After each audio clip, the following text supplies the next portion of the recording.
Hey everybody, welcome back to On Stage, Off Stage. I'm your host, George Sapio, and this is episode number 140, April 2021.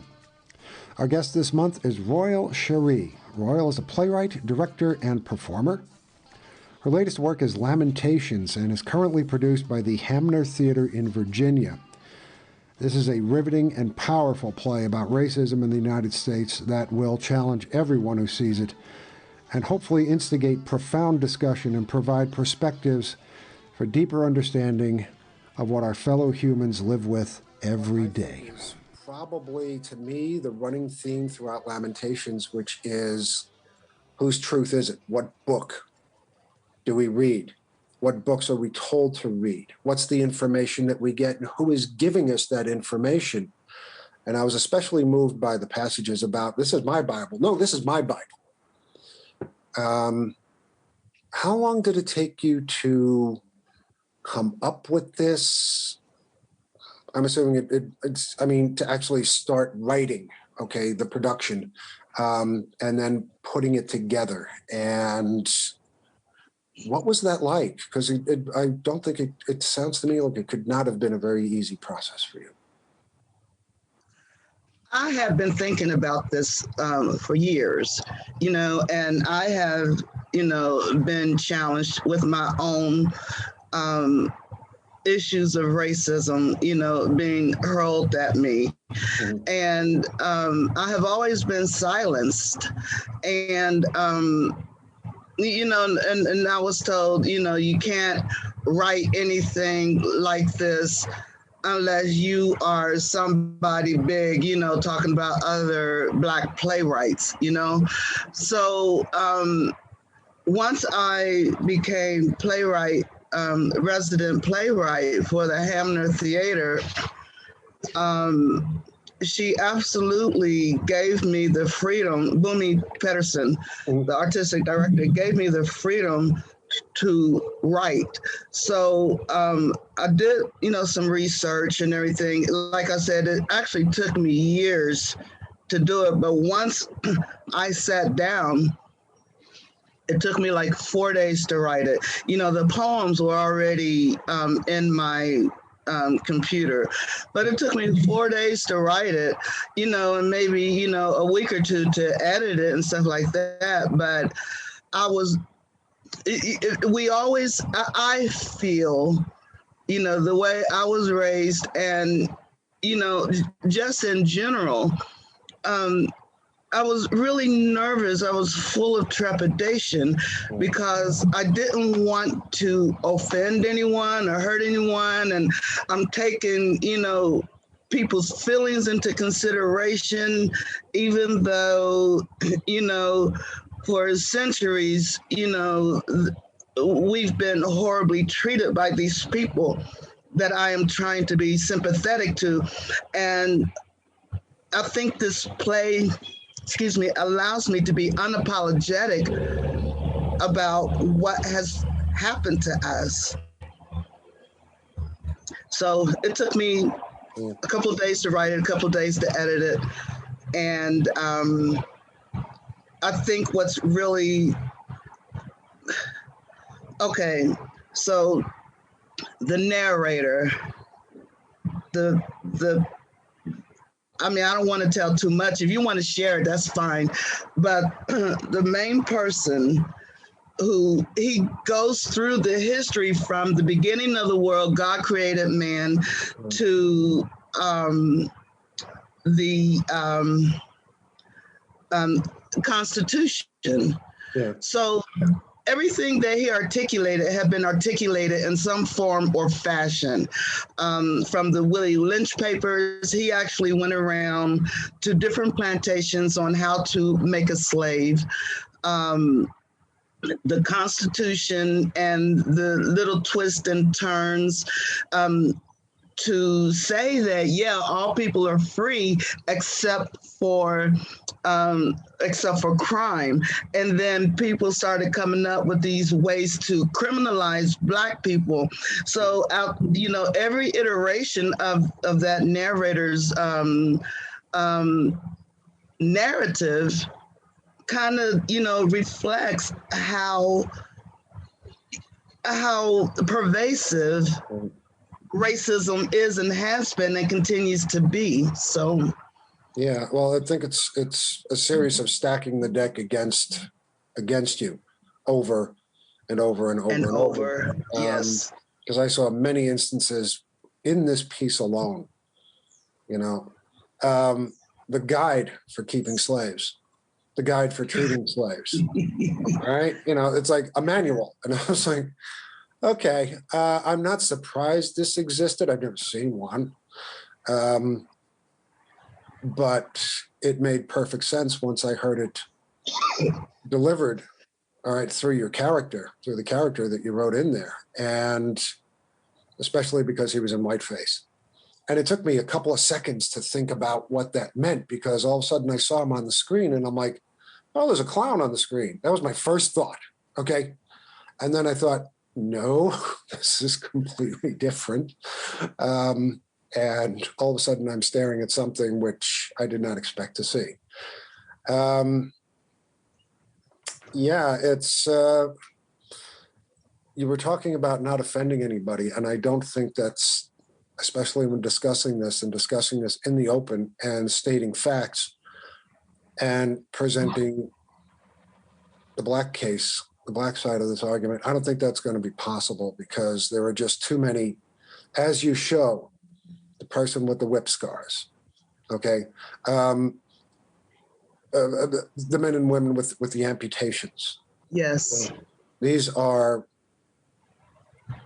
holocausts in and of themselves. And I don't think there's any way to present those without upsetting or offending. I am reminded of a saying that I've found in nearly every culture. It's developed on its own somehow in every culture, on most cultures on the earth. If you're going to tell the truth, have one foot in the stirrup. Exactly. Yeah. Okay. Exactly. Drop the bomb and then get the hell out. And this is a bomb. So we're not going anywhere. Yeah, well, that's the good part of this. I wouldn't expect you to. What was did you get? I want to mention, I'm sorry, I don't mean to cut you off. I do want to mention that when she says, mine is from the King James. Yeah. It was actually the Bible. It was a real thing. And there was that guide that Moses said, is that a person or a thing? It was called the King James, let me see, excerpts from the King James Bible to for training slaves or something like that. But that is actually real. It's actually real. They just omitted, they omitted like about 75% of the Bible to keep any uprising out of the minds of these enslaved people. So there was no mention of Moses.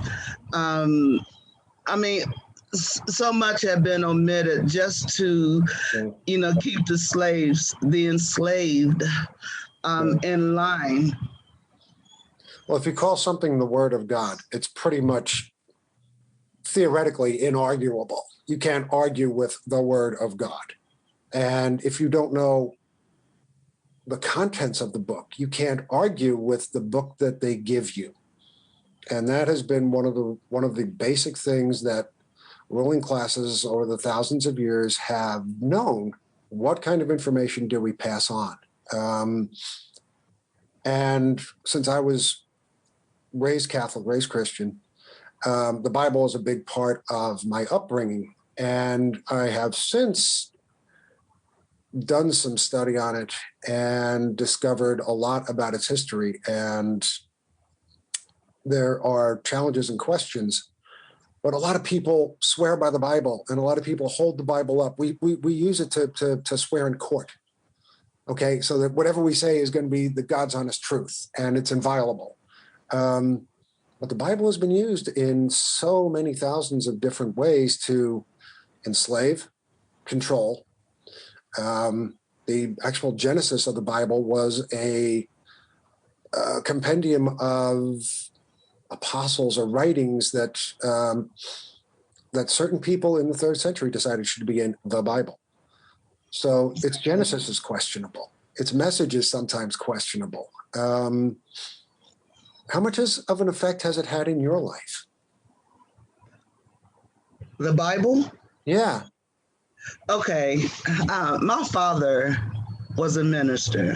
Okay. Okay. So, I mean, I wasn't exactly a preacher's kid. You know, even though I tried growing up all my life to hold true the edicts that, you know, were being preached, I was a little, I questioned some things.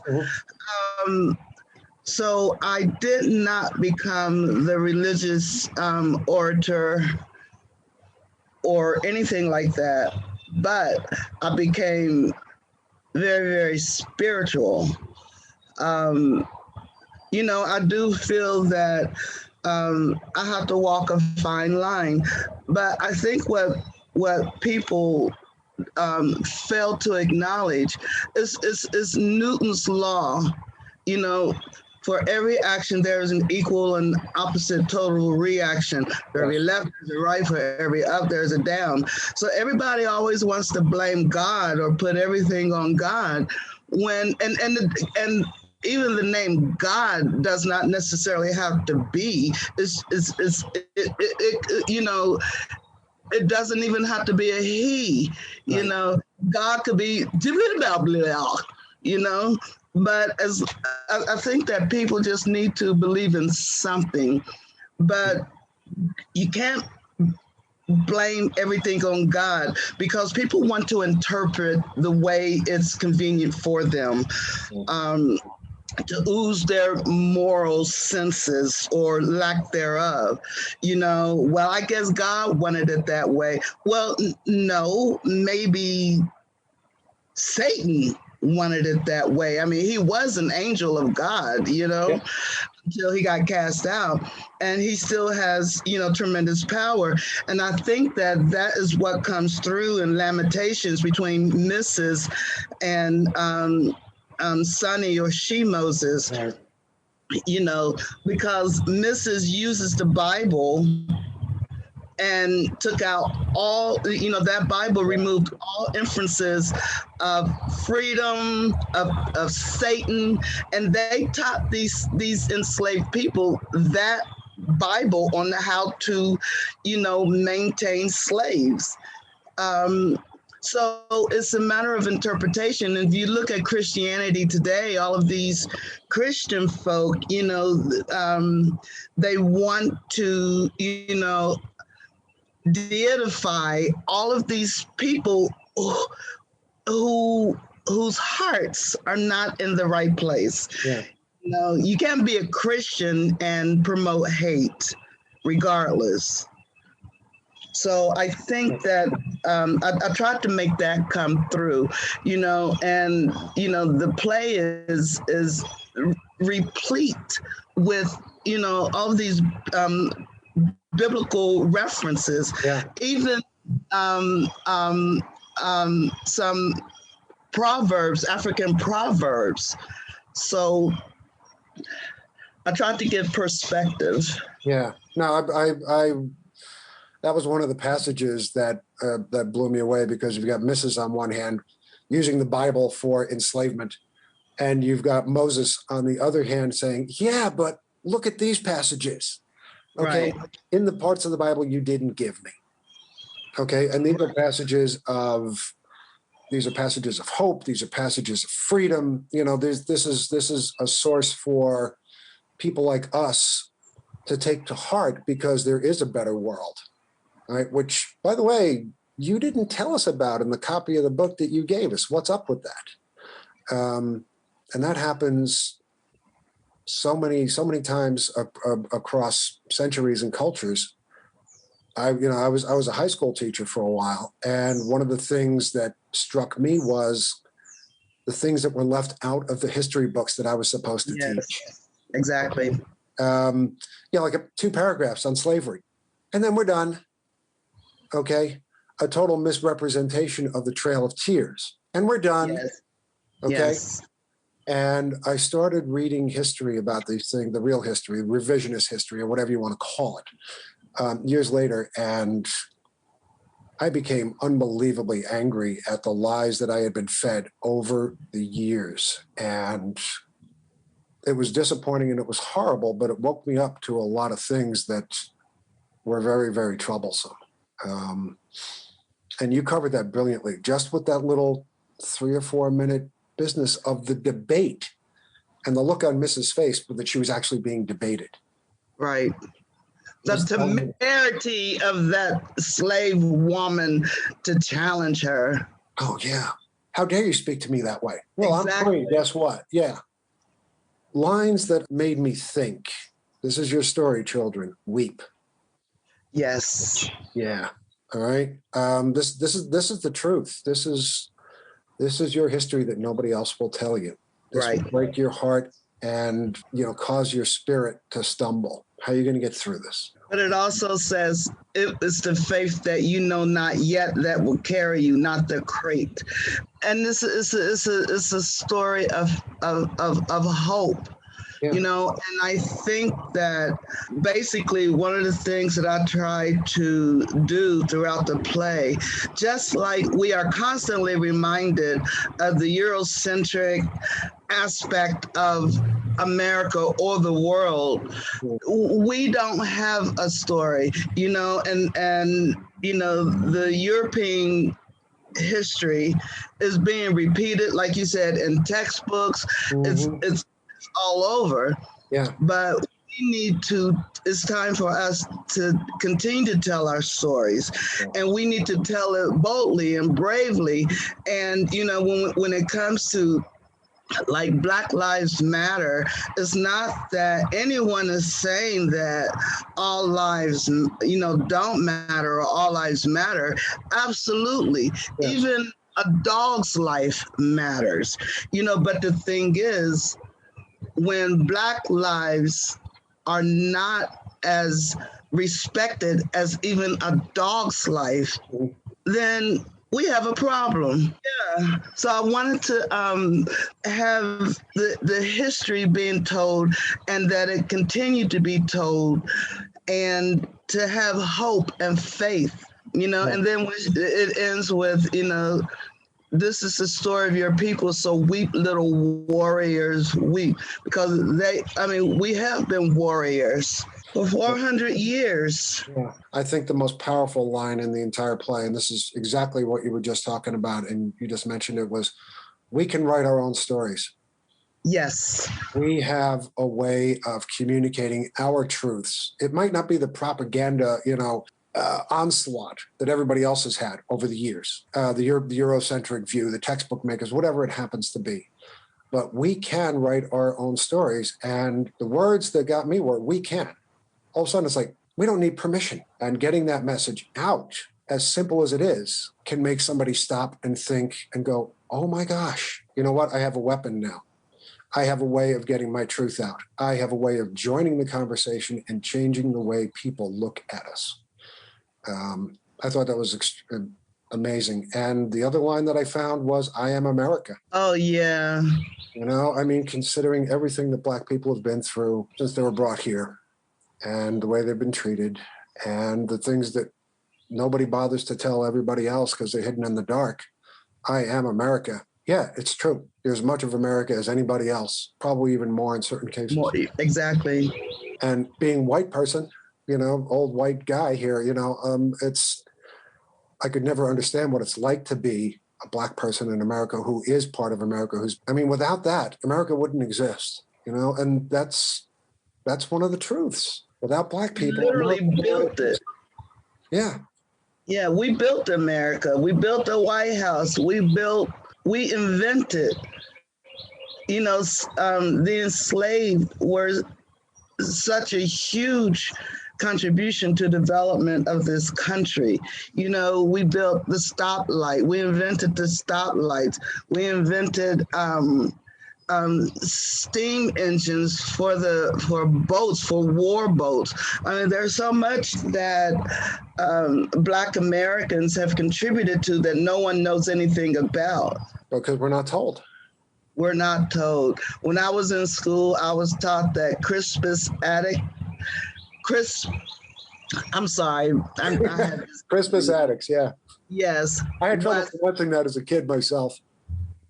That's all I knew about the Revolutionary War and the contribution. Yes.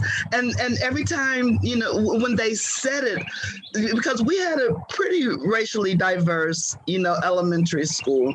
Yeah. And, you know, they would look at me, you know, Crispus Attucks was the, you know, the first person who died in the, okay. Yeah. And so that's all I knew, other than slaves were happy and they would sing and dance all the time. Yeah. That's all I knew. And we were so beneficial that we were taking care of them and giving them a reason to work and a place to live. And yeah. And Mrs. says, "Why are you people so ungrateful?" I know. I almost fell off my chair. It's just, it shouldn't shock me. But in the context of everything, I was like, oh, lady, just shut up and listen. Oh, man. Yeah. You got. Okay. I'm not gonna lie. It was hard. I got angry a lot of times. I got so disgusted so many times. You know, like, how can people be so cruel? And the amputations that you saw were probably those who did not meet their weight requirement in picking cotton or turning the land or leaves. You know, they would also hobble people or amputate their leg if they tried to escape. I mean, that is just cruel. I was going to say it's inhuman, but no, it's very human, obviously, if you look at history. Hey, everyone. Thanks for listening to On Stage, Off Stage. I'm your host, George Sapio, and this is episode number 140, April of 2021. Our guest is Royal Shiree. Royal is a playwright, director, and performer. Her latest work, Lamentations, is currently produced by the Hamner Theater in Virginia.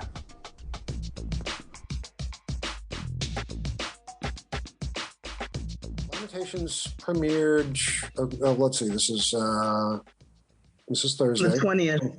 On the 20th, yes.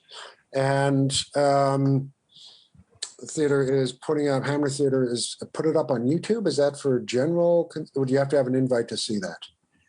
When can other people see this? That's what I want to happen. Okay, so we're having 3 more iterations of it, each taking place on the 3rd Saturday of every month. And Lamentations is actually part of a bigger project. It's part of the Newtown project, Kaleidoscope in Black and White.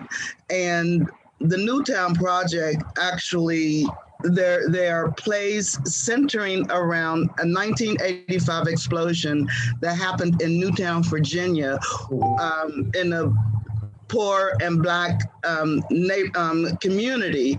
And the chemical plant, it was all decided, why don't we build this chemical plant around, you know, poor Black people? And, you know, they kept on having leaks and people were developing these strange cancers and dying and respiratory issues. And then in 1985, it exploded and it killed, you know, 4 people. And it was only like 13 people that worked there. Yeah. But the thing is, no one knew about it. No one knew about it. And once the 4 widows, they actually sued, and this was before environmental justice, the term had come up. So they used the 1964 Civil Rights Act, saying that they prohibited these people to live in a safe environment. And they sued the state of Virginia, these environmental agencies, as well as the Greenwood chemical plant itself. And they didn't award them anything. It was just a pittance, and the amount of money that they gave them also had to go to the hospital bills and the cost of burying them. I mean, it was horrible, such injustification. So that is pretty much. I mean, it's the injustices has been happening for centuries, and they consciously make decisions to continue to oppress and suppress poor and Black communities. So that is the Hamner Theater, and it's part of the Newtown project, Kaleidoscope in Black and White. So there will be 3 more iterations of it. Each one is going to be a little different than the other one. Are you writing for these or just performing them differently? Are you kidding? No. I rewrite every chance I get. I'm done. My brain can't go there again. Okay. Well, not for at least another year. We'll wait until the pandemic is over. Then I'll think maybe something else will come up. Okay, cool. Yeah. All right. So there's going to be 3 more performances. Yes, the third Saturday. Okay. I'll need all that information so I can put it up on the website. So when people come and see or listen to the interview, they'll have the information to go there. Okay. Because I want everybody to see this. I really do. I mean, I could talk about this for another 2 days. In fact, I will talk about it for a little while longer, because one of the things that got me, that I enjoyed, was the dance pieces you put in there, the interludes of physical movement, especially because you and another African-American performer were wearing white face masks. No, not me. That was Yolanda Lewis and Monty. Okay. I apologize. No, that's okay. But still, it was, and the dance was one of these, I'm going to say it was one of these high culture kind of, you have to learn how to do this sort of thing. What did it take to actually rehearse that and put it in?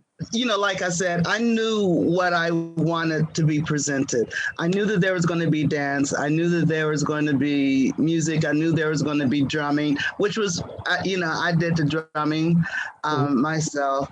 And with another friend, Brian Mesco. But I thought it was important to reflect the dichotomy, the juxtaposition of the proper tea time and just how Miss was saying, and what a lovely time it was, so much joy and dancing and laughter, and it was done to Dixie. And I thought that was really, really important. It was very critical. And then the next thing you have the African dancing.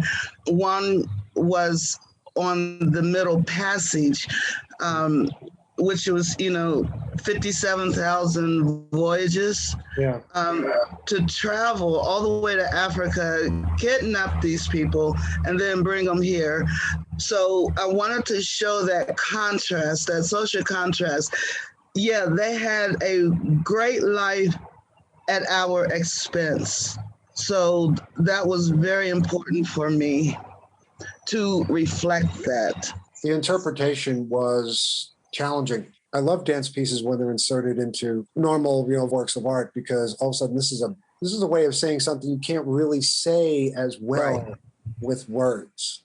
Having this come in through your eyes and go straight to your brain makes you think in a different way. And in some ways, I thought, well, the dance is well rehearsed. And then I thought, no, I can't watch this. It was making me very uncomfortable. And I thought, yeah, well, of course, dummy, that's the point. And I try to, everything I write, I try to make it as visceral as I possibly can. If there was such thing as scratch and sniff, I'm sure I would have included that in the stage notes as well.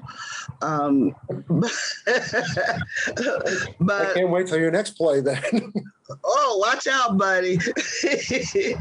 So yeah, the dance, the music, the opposing view sides of society, and the relevance that 1865 and 2021. Yeah, it's you do a lot with opposing viewpoints in this, just juxtaposing them one up against the other. And it's a brilliant way of getting a message across, because it causes confusion in the mind. And then it's like the mind has to work this out. And once the mind realizes where it's going, it's like, oh, enlightenment, and oh, I'm uncomfortable. And yeah, but you should know this. I would like to move on to one other aspect that I found when I was doing my research on you, and that is caregiving.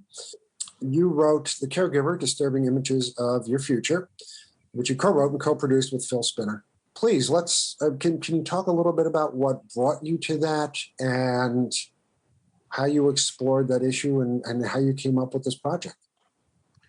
Okay, so in 2000, I came here to take care of my father. Things were financially challenging, and being an adult woman taking care of an adult father, they wanted us to live on $12 a month, right? After they took out everything.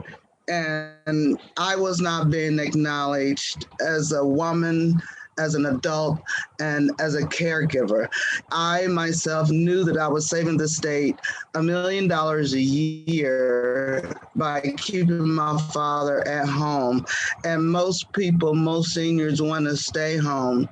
So I'm like, okay, I can't keep living like this. It was my nerves were fried. Caregiver burnout was beginning to set in. This was only my second year. So I'm like, okay, I gotta go around and see where's this, where can I get help? And a legislative assistant told me, well, why should this state do what family's supposed to do anyway? That's all I needed to hear. Yeah. It literally took me 1 hour sitting in my bathroom while the filmmaker and co-producer was waiting on me. I sat on the edge of the toilet and wrote for 1 hour the entire documentary. And I did the B-roll, but it was, and I went around to all of these appropriation committee hearings all over the state, sometimes with my disabled father in tow. And they finally appropriated funds for caregivers, and it's still in effect today. So the documentary, in order to come to this conclusion, it was actually given and shared between 42 members of committees and subcommittees of the Virginia state government. And I was working with the Virginia Poverty Law Center.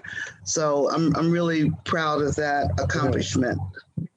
That's a huge accomplishment. Getting anything done politically, socially, takes thousands of hours of work and many, many, many people to do it. And you need people to listen to you, and you need people to work your concerns into their schedule. I can't even begin to imagine the amount of work you must have put in for this. I would love to see this project. I'm sure I have the documentary around here somewhere. Yeah.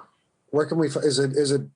No. I mean, I didn't know anything about, all I knew, I was just so focused on, my immediate needs as well as the needs of other caregivers in the state, because we're saving the state millions upon millions of dollars. So I wasn't focused on anything. And I know that some members of the state probably thought I was running for a political office, which I was not.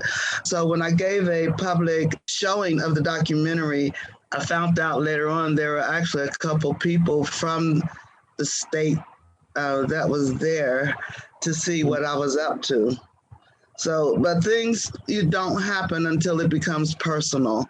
Which is not an indictment of anybody's lack of doing something for somebody else. It's just a question that right now our lives are so challenging, between working 3 jobs for minimum wage and trying to keep, house over our head and children fed and clothes on everybody's backs. We are preoccupied with basic survival. This is not the America of 2 cars in every garage and a chicken in every pot. This is, we're going to eat today? And I would like to see them try to live on what they propose that we live on. I'd love that. Yeah. Oh, wouldn't that be awesome? Let them do it for a year. Yeah. They would not survive. Let them do it for 3 months, because you know what? They'll be crying like babies after the first week. Seriously. I mean, you put people on deprivation and their attitudes change. Quickly. Oh my gosh, yes, absolutely. This sounds like something, I mean, have you thought about, would this be something you'd put up on YouTube so people could go find it and take a look at it? What, the documentary? Yeah. I It don't sounds like know. something, like I said, people should see, you know? I mean, because right now, I'm in a place where families don't separate the way they do in the United States. My kids grow up, they go to college, they go around the world, they go across the country. Here, people stay because family means something. Family is really what family is supposed to mean in other places, where we stay together, we take care of each other. And when family members get to be seniors and they start to be infirm and body parts start malfunctioning and falling off, and gosh knows what happens after you turn, 52. Thanks, George. Yes. Remind me. Yeah, I know. Every time I look in the mirror, I go, where did this old guy come from? We're not trained to take care of, we're not capable of taking care of a parent who's starting to get dementia, who can't control their bodily functions anymore. And it becomes a full-time job, the way raising a baby is a full-time job. But here, families stick together. And what that politician said was, this is what you should be doing as a family. You should be taking care of them, was one of the most callous things I've heard. It was so callous. It was just, man up and take responsibility. Excuse me. And the difference between taking care of a parent and taking care of a child, the child eventually outgrows some of those needs. Yes. They can pull up their own underwear, they can go to the bathroom, but taking care of an elderly person is 24/7. And I don't think they took that in consideration. So they tried to tell me, well, then why don't you go out and get a job and we can bring somebody in? No. I don't want a stranger in my home, and nobody knows my father the way I know my father. And I've had other help to come in and they would steal from me. One lady actually took the liberty to put her cigarettes out in my bathroom sink and dared me to say anything. They have total power and control over us vulnerable people, and they exploit it. The system needs so much work, especially when it comes to taking care of the people who were taking care of us. Exactly. I mean, if it's not profitable, we don't care about it. We need to change our system of values as humans, not just as Americans, but as humans. Humans. And isn't that what She Moses said? Human. Yeah. We are human beings, and we have challenges that, once again, sorry about I'm outside. Yeah, no worries. Life is life. The way children are being treated, the way the mentally challenged are being treated, the way Blacks are being treated, the way women are being treated. Yeah, it's a sense of humanity that really needs to be restored, and maybe not restored, but we need to change the ingredient of whatever it was that we used in the past and bake a whole different loaf of bread or something, I was toying with the idea of writing something about a play set in the future, of course, where, in addition to the usual school subjects, the mandatory subject of compassion is taught. And, you would have homework, you would have studies, you would have all these different exercises to open up your eyes and your hearts to the conditions of people around you and who they are and what they feel. And instead of it being such an egocentric society, we are taught, we are trained to keep an eye out for each other. I think that's the one thing that's missing is compassion. We see other people every single day, and we pay attention to less than 1% of them. And I think that's, we've lost the ability to operate as a village. We've lost the ability to operate as a family. We've lost the ability to be aware of things other than ourselves. That was one of the greatest challenges that I faced once my father transitioned, because I was literally in the cave for 7.5 years. I not only had to experience his slow death, I also had to experience my own. So once he passed, and it took me about a year, to catch my breath, and I'm ready to go out in the world. The energy was so static. Social mores had changed, language had changed, music had changed, clothing had changed, everything had changed, because we didn't, like you said, the village. I was the village and didn't know it. Life went on and no one told me, and no one came to help. That's the thing. So I'm like, okay, maybe it's this area that I'm in. But as I continue to watch the news, talk shows, et cetera, okay, this is not just a local issue. It's not even regional, but it's geographic in nature. It's Yeah. yeah. Yeah. So yeah, I think that you're onto something there, George. As a matter of fact, I just need the rest of the world to listen to me. from my lips to God's ears. Yeah. Well, Shiree, this has been a wonderful conversation. I'm so glad you took the time to come talk to us. Thank you. Please tell my audience how they can find you if they want to find out more about your work and more about you as a theater artist. I do have a website, Royal Shiree, RoyalShiree.com. It's in such dire need of updating, but you can get enough sense of who I am. And also, they can follow the Hamner Theater on Facebook and on YouTube. They can subscribe to the Hamner, that's HAMNER Theater, and you'll find a lot more about what's going on and, catch up on what I'm doing as well. That's wonderful. Yes, everybody, please go there now and tune in. Let's find out about the other iterations we can find that through Hammer Theater. The other remaining 3 iterations of Lamentations, which I urge you all to go see. It's a truly remarkable production. So thank you once again. Thank you. Thank you, George. Hey kids, thanks for listening to Onstage Offstage. Onstage Offstage is produced monthly, and all of our shows can be found at onstageoffstage.org and also on iTunes. If you enjoy what we do, please recommend us to your friends. Don't forget to like us on Facebook and follow us on Twitter at OnOffStage.